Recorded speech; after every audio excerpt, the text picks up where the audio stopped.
It's Friday night, and the mood is right. We're gonna have some fun, show you how it's done. TGI. Yo, do you remember the 90s? Let's find out. Acid-washed jeans, Doc Martens on your feet, Pogs in your pocket, and bagel bites to eat. Watching Full House with your digital pets. Mom, get off the phone, I need to use the internet. Let's go to Blockbuster, there's nothing else to do. Carmen Sandiego, where the hell are you? I like Tukey not. You got mail. Ice, ice, baby, swing.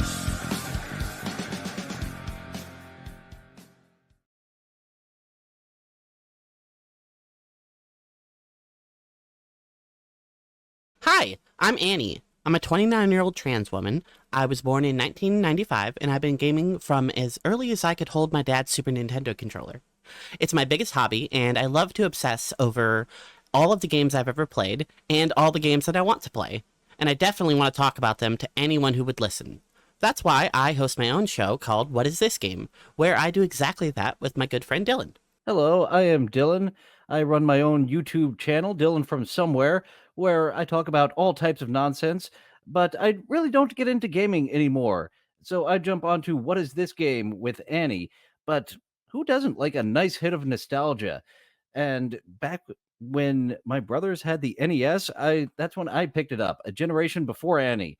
And going through the Genesis is what I had. My cousins had the Super Nintendo, had to go across town in order to play Mario and what he was doing in that generation, all the way up to the 3D world of Nintendo 64 and the PlayStation 2. Oh, what fun we had. That's why we are bringing you a blast from the past. Absolutely. Games nowadays are way too complicated, they're way too expensive, and they're way too long.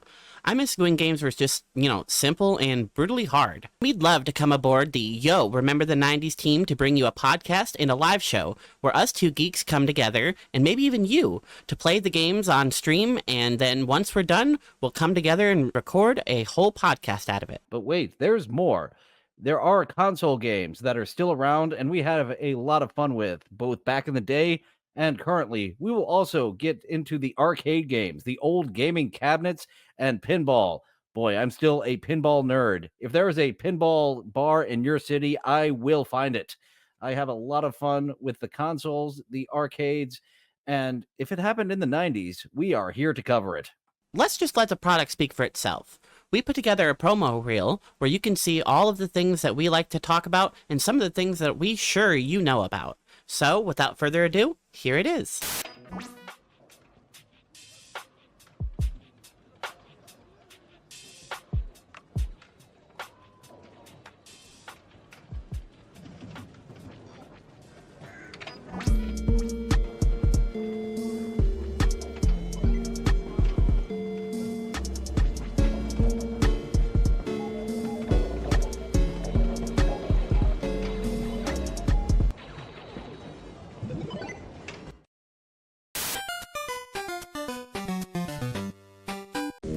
Super Mario is back. You've never had an adventure like this. It's everything you've dreamed of and worlds more. It's Super Mario 2, only from Nintendo. Now you're playing with power. Super Mario 2 was weird. It was released in Japan first because it's, a Japanese studio. Nintendo's from Japan. They released Super Mario 2, but they thought that it would be too hard for the Americans, so they kind of ported another game. I don't remember what it is, but that's from the 80s, so it's a little bit before this. And I agree with them. Very hard, and no graphical upgrade whatsoever. It was kind of like modded levels you see nowadays because they didn't change the aesthetics at all. Us here in America, we did get different animations because the real Super Mario 2 from Japan, it looked exactly like Mario 1. And I was a big fan of Super Mario 2 that we got and the music.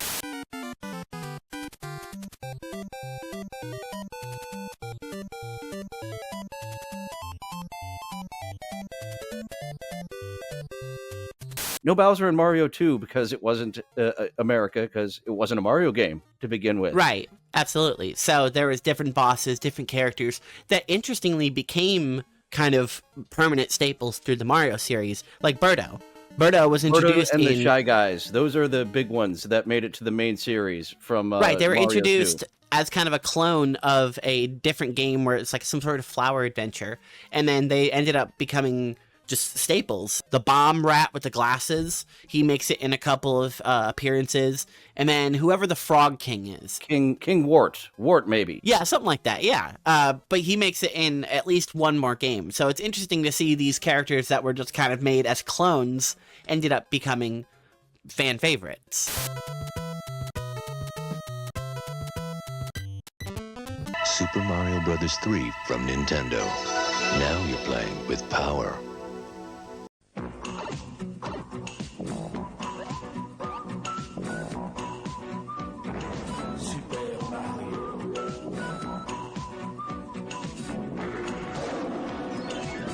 Super Mario 3 was absolutely just on another level. Just a couple of months into the 1990s, we get Super Mario 3. Interestingly enough, because of different like release cycles and how things work internationally, Super Mario 3 was released in 1988 over in Japan. But only in Japan. But for us, it came out in the beginning of 1990, so it definitely falls into, remember the 90s type game. This game is, without a doubt, very, very influential to the rest of the series. The first time we get an overworld map, which they still have to this day, and Super Mario World expanded on it. You can choose to skip over levels. Even in the first world, there's, I believe, number 3 and number 4. You can choose which one of those to go in the path with, and do both if you're a completionist, or just do one if you're trying to get to the end. It's nice because you can choose a different route, and maybe the level that you already did wasn't a level you liked. In 3, a lot of the forced scrolling levels were becoming more and more common. One of the very first levels is kind of like a sky level where you have to jump and avoid falling platforms, and the entire time the screen is scrolling to the right, so it adds another layer of frustration. And if you don't like that, then on your next playthrough, you can be like, I'm not going to go that way, I'm going to go this way and do the water level. Once you figure out where the warp whistles are, you use the warp whistle, you just skip that right over. Very often it was used in the water world, I believe World 3. Hell with it. I hate this water world. Screw you, Kevin Costner. I do not want to be here. The power-ups. It actually goes into the first time you can save your power-ups. You get a scroll at the bottom. You could hold a lot of stuff, and you had Toad's house, in which you could get more power-ups. The flying mechanic, they implemented it very well. The P-Wing is just like the Tanuki tail, the raccoon upgrade, but you could just use it forever. You can just constantly spam the fly instead of having to sprint and get fast enough to take off. When you get to Bowser, there is a really fast scrolling auto scroller, and that is where I always save my P-Wing up for, because it was too damn fast for me. Lots of places to just get hit by a cannon or accidentally fall down. This is the P-Wing. We are flying over this entire level. You mentioned the Tanuki suit. That is much more rare. You only come across that a few times, and we didn't know what the heck it was. We didn't read the manual. We just called it the teddy bear. Well, even if you had read the manual, it has a secret function. What they didn't tell you is that if you pressed, I think it was down in A or B or some button combination, you would turn into a stone statue and you'd just be completely immortal. That's something I actually didn't know until the internet told me. That was a mechanic. I was like, I've been playing this game for as long as I've had thought, and I did not know that we could turn into Stone Mario with the teddy bear, as I referred to. How did you get into Super Mario 3? It's a very early memory of mine. My brothers had the NES. I'm the youngest of 3, and when it came out, we were very quick to get it, because everyone was waiting for Mario 3. They'd probably seen The Wizard at that point, a feature-length advertisement for Mario 3. starring Fred Savage. For me, what my dad was really into, he was what got the family kind of into gaming because he liked Super Mario 3 and he wanted somebody to play with. So once the kids were old enough, he'd be like, hey, you want to play this game with me? And, we'd run through levels together and he would teach us secrets. I think it's like the third or fourth world. If you stand on a block and then you stand there long enough and you hold the crouch key, you'll fall through the block behind the stage and then you can run behind the level, behind all the 2D assets. I think that was in Nintendo Power. Something I just always had the knowledge of was being able to crouch down and run behind and just skip that part. I think you might go to a Toad house. I think that might be a secret Toad house right there. Some of them have secret Toad rooms. Some of them have the warp whistles. The real thing that is really advantageous for is another secret my dad taught me. In Mario 1 and 2, at the end of the stage, you would hit a flagpole or some sort of objective and then you would be done with the level.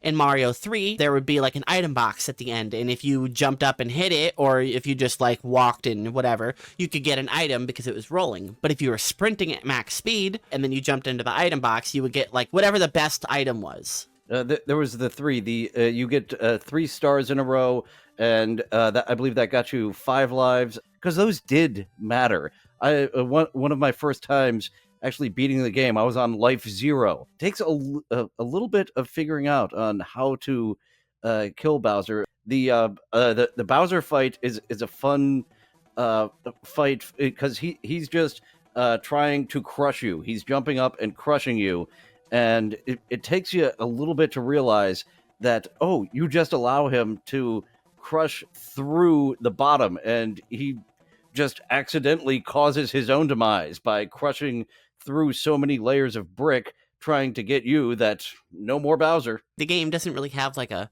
story per se. You do get the letters from Peach at the end. There is a airship at the end of every level where you face one of the Koopa kids. So they're your main boss on an airship, and they have transformed the king. That gave me a giggle of seeing what is the king in this land transformed into, that we've now got to go get the magic wand and transform him back. Along your journey to save Princess Peach, who at the time was not Princess Peach. She was still named Princess Toadstool. She hadn't been actually dubbed Peach yet.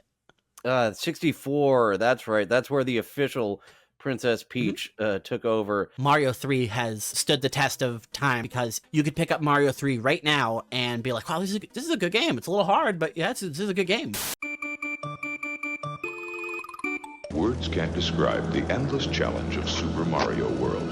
You've never faced the challenge of so many enemies, so many obstacles. You've never needed help from a dinosaur before. Created especially for the Super Nintendo Entertainment System, it's a bit more exciting, a bit more challenging, a bit more graphic, a bit more colorful, a bit more realistic, a bit more levels, a bit more secret, a bit more friends, a bit more sound, a bit hotter, a bit cooler, a bit weird, a bit more revolutionary, a bit more Mario, a bit more of what you want. Suddenly the world's a more exciting place to be. So now you're playing with power, superpower. Super Mario World is the direct sequel to Super Mario 3, and even though it doesn't officially have the title, it is Super Mario Bros. 4. The change from 4 to World was to help reflect how much bigger and much more vast that this Mario was. It changed to World because they were like, we need in the title to tell them this is big. It was released in Japan in 1990. It came out just under a year and a half after Super Mario 3. It might have seemed like a quick release for the American audience, but in honesty, it had been in development for several years. Super Mario 3 had the overworld. Super Mario World kind of had a sort of free mechanic. Mario 3, yeah, it was just a static screen that you could move around in the overworld, where this, yeah, the overworld moved along with you and scrolled. It felt much more alive. There was multiple paths instead of just being able to avoid 1 or 2 levels or choose between going this way or that way. There were secret routes, there were secret worlds, there was upgrades that you could make, upgrade the map and get even more secret routes. The game had so much going on.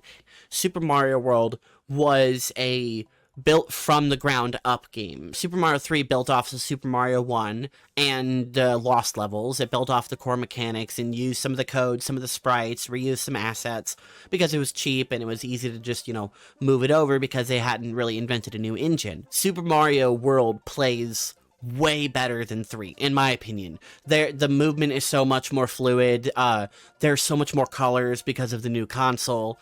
The animations are better. Everything that we got in Super Mario 3 was expanded upon in Super Mario World. The flying mechanic, it took me a lot longer to get used to the cape. You got to figure out the cape in Super Mario World a bit more. Yeah, interestingly enough, my mom is the one who taught me how to use the cape. My mom was the one who kind of figured out and taught me that, like, if you button press it, you can kind of just glide with it. And there are some secret parts of some of the early stages that there's like a whole room full of coins. And if you get good at the gliding mechanic, you can get like 1 or 2 1-up. If you just have the cape, most levels become pretty trivial because you have an attack, you can fly, you have a sort of defense move. If you use the dive and then you get enough speed falling down, you can literally do like a ground pound slam and earthquake the ground a little bit and damage enemies nearby you. One of the biggest reasons they wanted to have all the new tech is for Shigeru Miyamoto's pet project, quite literally. For years and years, he wanted a green dinosaur character in his games. He really wanted it in Super Mario 3, and that was one of the things that was on the cutting room floor that he picked back up immediately. The dinosaur must be in this one. We have the technology. Finally, they put Yoshi in the game, and he's kind of the protagonist of the game, despite you being Mario and being the character playing. You're in Dinosaur World, right? Yeah, you start out in Dino Land. Actually, you do start out on Yoshi's home right off the bat. Yoshi acts as an extra hit point. He kind of acts as a double jump, and that would actually hurt me as a child when I'm jumping Having to kill him over the chasm, and I need to sacrifice Yoshi going down the chasm so Mario can live. If he got hurt, he would run and his face would look all upset because, his animations, his sprites are pretty good, and he's got a little squeal. Yeah, I love Yoshi. He's such a good character. We do come across the different colored Yoshis with different powers. And a lot of them you come across for the first time in an egg. The yellow one ground pounds, the red one spits out fire.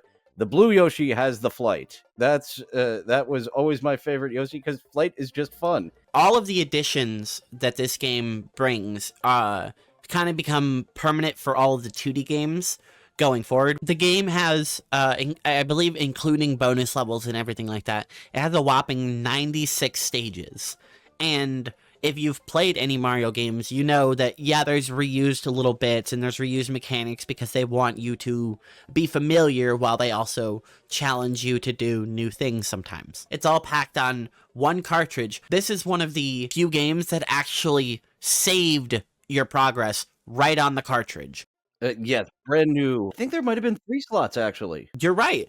Super Mario World, you had a whopping 3 slots to save in. You had the A, B, and C slot, so, as long as nobody in your family fucked with your slot, you could be like, oh yeah, you can play Super Mario World, just play on save C. Having your save deleted as a kid was one of the worst things ever because you can't get that back on actual save games like that. You had to enter like codes or like have literally a whole screen with like 24 digits that you had to remember, or have a notebook or have a camera somehow, like take Polaroids of it. However you stored it, you would have to remember all these codes. With the passwords, you could always go ask your friend for, like their password or whatever to get kind of a copy of their save. But yeah, if somebody overwrit your save, you were screwed. There was a 900 number. A 900 number existed, and Nintendo Power existed. Those were the people you could ask. Flip to the back, and there'd be like the cheats and secret tips and tricks section, so you could like learn about it and be like, oh, in World 2, if you get a cape and you fly over this thing up on top of the screen, there's like a 1-up over here. And it's like, oh, okay, cool, I didn't know that. Now I can get an extra free life just for reading this magazine. The feeling of finding secrets and stuff, it was massively expanded on this game because you would see in the overworld, like, Right in World 2. So as soon as you get out of Dino Land into whatever the next little world is called, the main path takes you to the left around the lake. But if you, on the first stage of World 2, you figure out the secret, you can go forward into the lake and do an underwater level. And if you find another secret, you can go further into the lake, or if you find the regular route, you can go to a secret hidden boo house. Also, a mechanic Mario 3 did not have. Once you beat a world, it was inaccessible to go back to that world.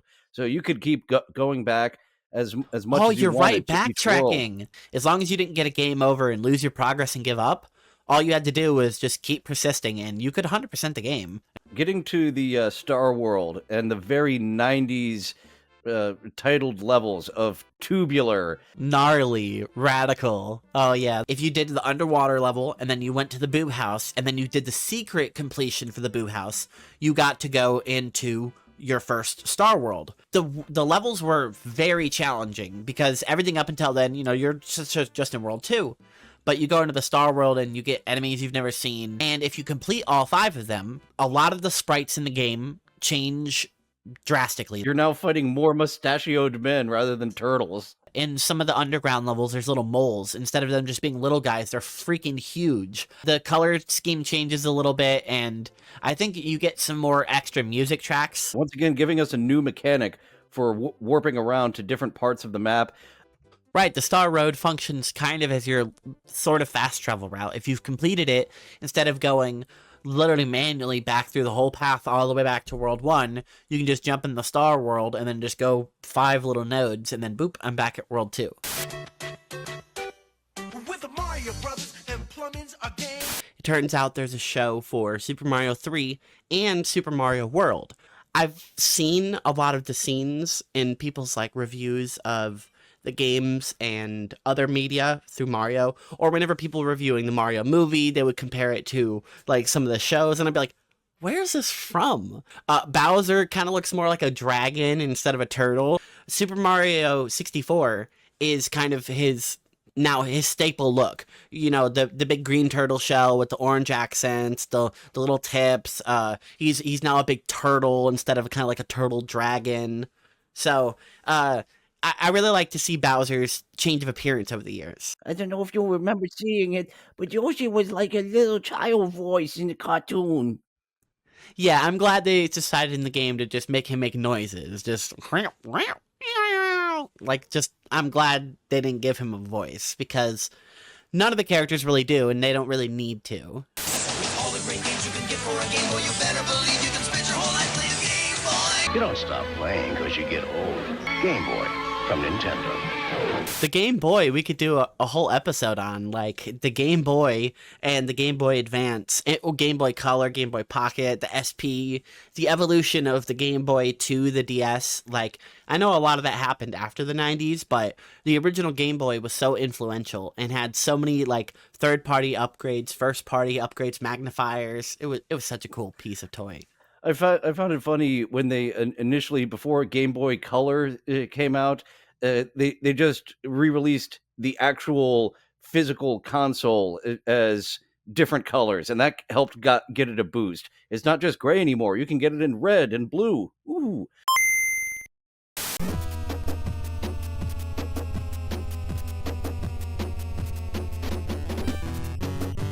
Do you guys have Battletoads? Excuse me.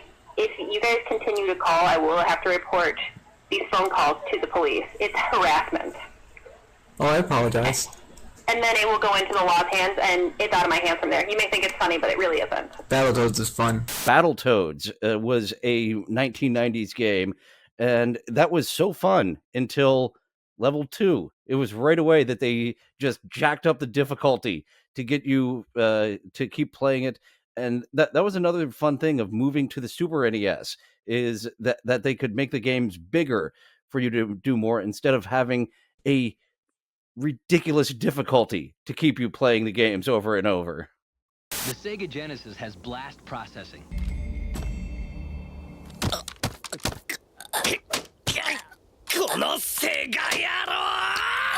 Nintendo at this point was the king of gaming, but in the early 1990s, they actually got the first home console competition that they ever got with the cool 1990s mascot. Sonic was the cool one where, look at Mario, he's fun and all, but we've got our cool blue buddy who just goes a million miles an hour. Sonic went very fast. He had nowhere near the amount of levels as Mario did, but the levels were very big.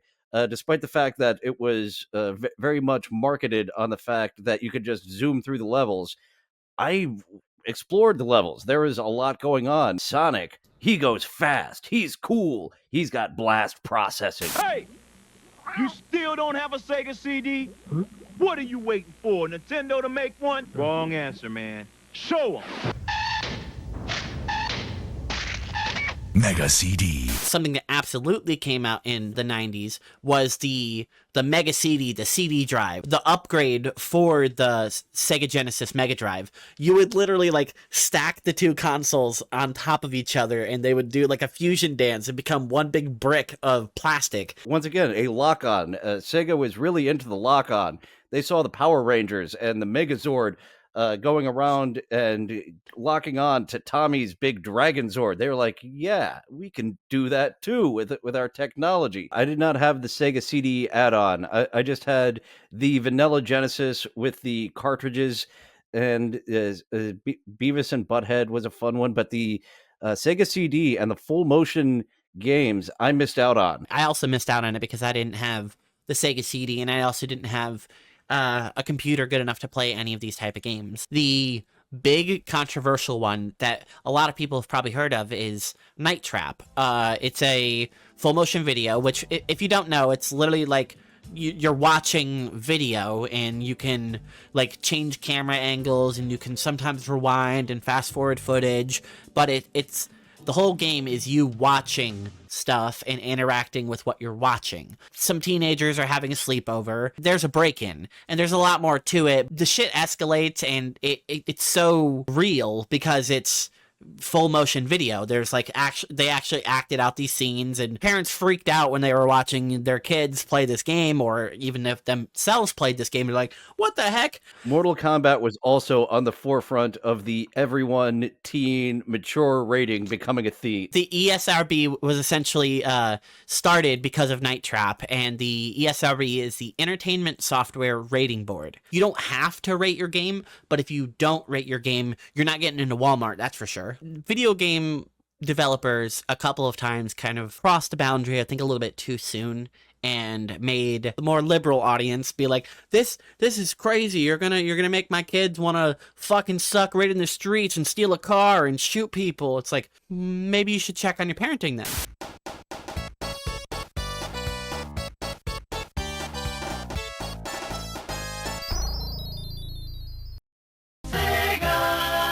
Sonic 2 handles stubborn stains, embarrassing bald spots, no problem. It even slices and dices, makes thousands of julienne fries. But wait, you can play it too. With 10 levels, his new buddy Tails, and blast processing, the new split screen lets 2 play. And a spin dash that can be startling. Sonic 2 introduced Tails, could fly. You could have a second player operate Tails and fly you different places. Wow, that would have been huge for me and my siblings because we like to play the games together. And Mario, while being 2-player, was not co-op. Being able to play together on the same screen would have been incredible. Sonic can lose Tails, both with and without a second player. You can be zooming around and just lose Tails, and eventually will come flying back next to you. Hey, I'm here, buddy. I didn't really play co-op as much with Sonic and Tails.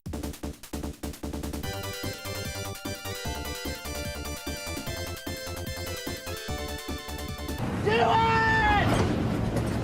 New Sonic 3 is now available. Sonic 3 is coming. Look for the shadow! On Groundhog Day. Make that Hedgehog Day. Sonic?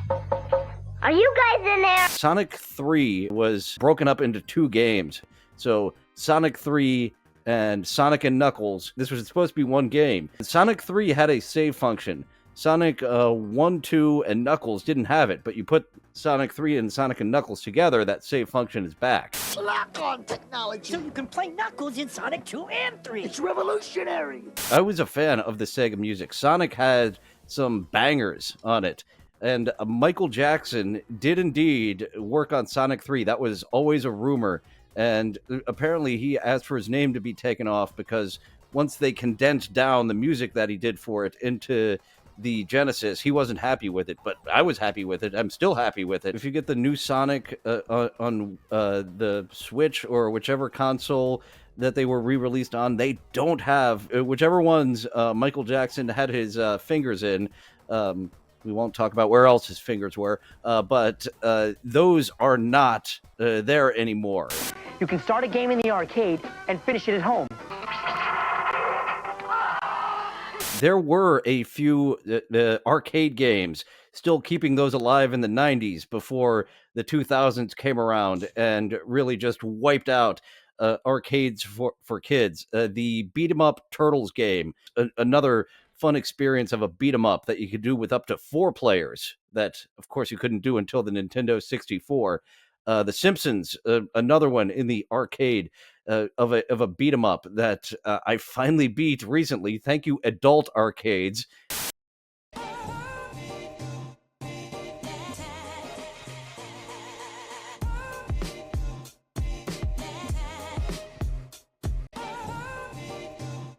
Kind of like around when I was born, the third generation of the console wars kind of hit. We're talking Sega Saturn, PlayStation, and the famous Nintendo 64. But the third generation of console wars hit in Japan in 94, and then it took a year for them to come over. Since Nintendo wasn't the king of that era, undisputedly, a lot of other people tried to get in. The 3DO, I recall my brother had.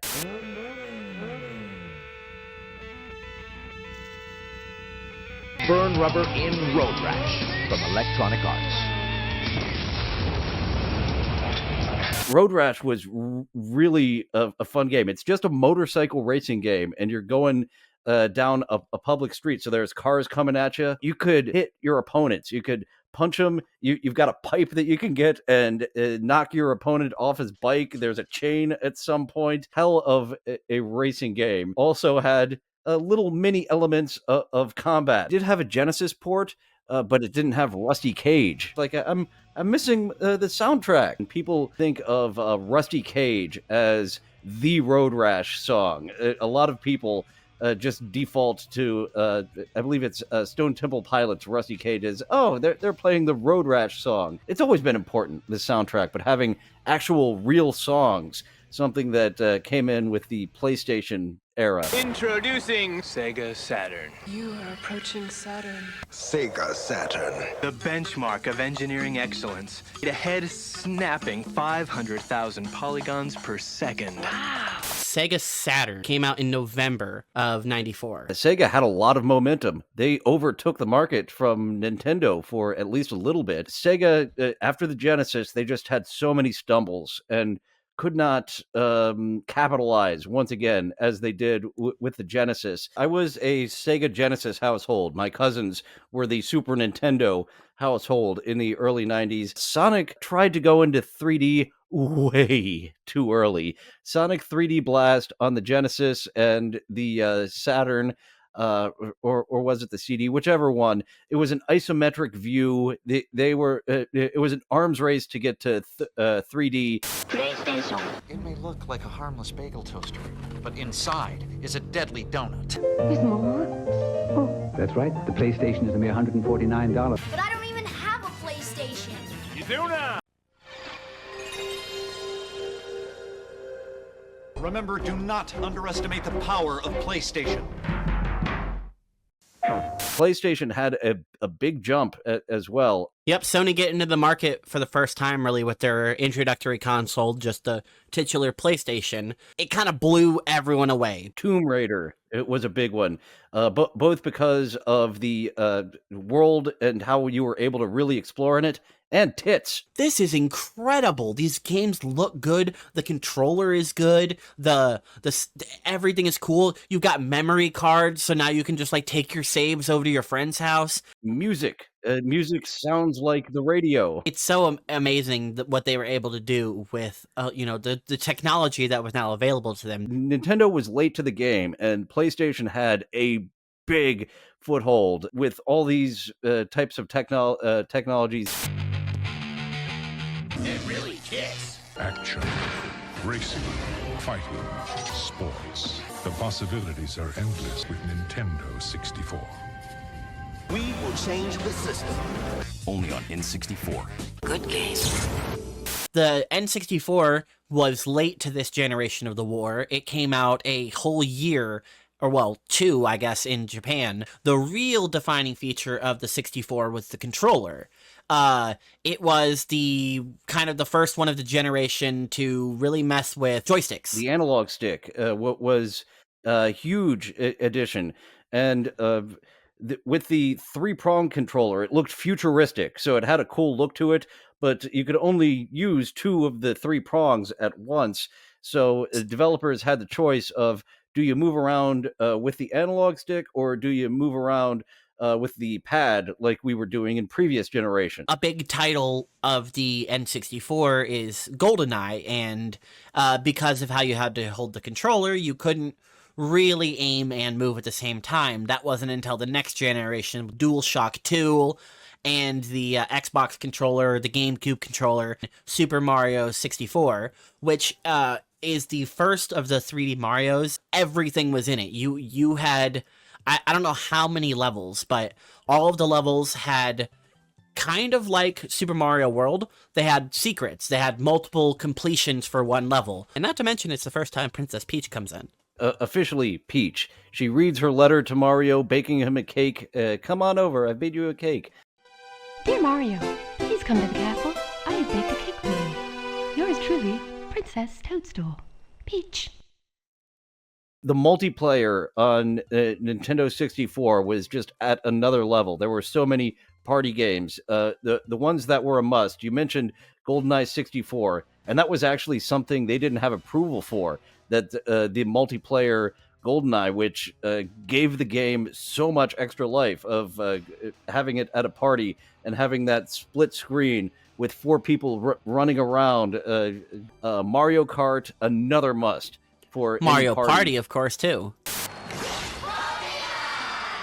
Nobody knows every Pokemon. You want to be a great Pokemon master like I do. Yes, I think Pokemon are everywhere, each with powers more awesome than the next. Can you catch them all? Can you eat them all? Pokemon is an interesting beast because it is officially owned by the Pokemon Company, and the Pokemon Company is comprised of Nintendo, the Creature Incorporated company, essentially does all of the art for Pokemon, and then Game Freak, who does all of the video games. Pokemon is currently the most profitable media franchise of all time. They hit the ground running and they never stopped. It's one of the top 5 video game franchises of all time. I think number 3 behind Mario and I think Tetris. Gotta catch them all. What a hell of a slogan. We got 150 of them. At least when I was a kid, we had 150 of them. And you gotta catch them all. What a hell of a slogan. You need to buy all 150, kids. The anime initially came out September 8th, 1998. One day before, so on September 7th, the Battleborn St. Anne was accidentally aired. So the 15th episode was officially aired before the pilot episode in America. Pokemon is still being aired, and I believe the new series comes out in April 14th. Pokemon, the video games, came out 20 days later. So Pokemon Red and Blue were released in North America on September 28th. Red is the main character of Red, Blue, and Pokemon Green. You play him in 2 or 3 games, and he makes an appearance in a lot of the games. So he's like Ash, but not a pussy. Be a pinball champ, boy. This is Pinball Champ, not a toy. Some play games that go... and some play games that go... There's a new game in town. It's pinball fun for most everyone. Pinball, the Addams Family, pinball machine saved pinball from just dying off to have a niche audience to this day with the upgrades of what they started doing with the ramps and having a more dramatic curve on the machine. I remember at the time, pinball games were becoming really, really popular. Metroid Pinball, Kirby Pinball, Mario Pinball, you had Sonic Pinball, you had, I think Pac-Man had a fucking pinball game. And there is a Street Fighter pinball. Street Fighter, you had the little mini game where you beat up the car. There is a little mini game where your ball goes into this smaller area and you just try to smack the car a bunch. Anyone heading to Hackamania in Las Vegas, there is a pinball museum that I have not been to their new, bigger facility yet. I would love to check out the pinball museum, and still to this day, they're getting all different types of IPs. When I was in Tampa with you, I ran into the Venom machine. I'm like, man, I haven't seen the Venom pinball machine yet. Fuck yeah. And I have the most fun as Gwenom on the new pinball machine. So thanks to the Addams Family Pinball, those still exist for us autists.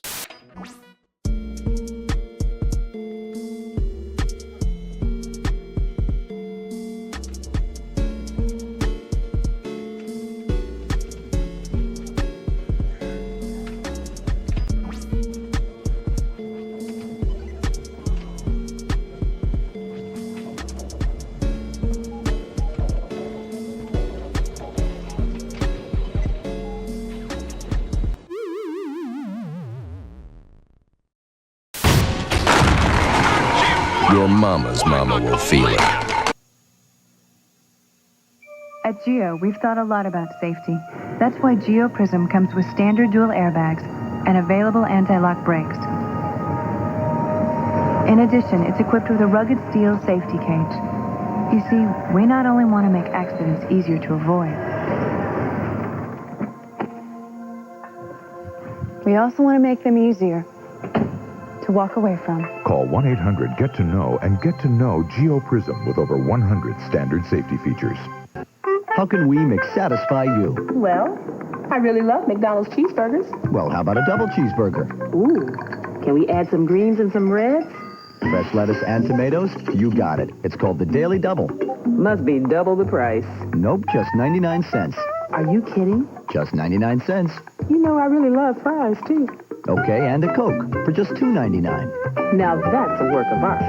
The 99-cent Daily Double. What you want is what you get at McDonald's today. Tough day, huh, kiddo? We're doing fractions and math. And Gracie Gibson kissed me on the playground in front of everybody. Yuck. Sounds like you need a bedtime story. Mom. Car chases? Cool. When your day needs a little turnaround, Blockbuster has 9,000 ways to make it a Blockbuster night. How about another story? Yeah, I got one. With boys kissing girls. It's Friday night, and the mood is right.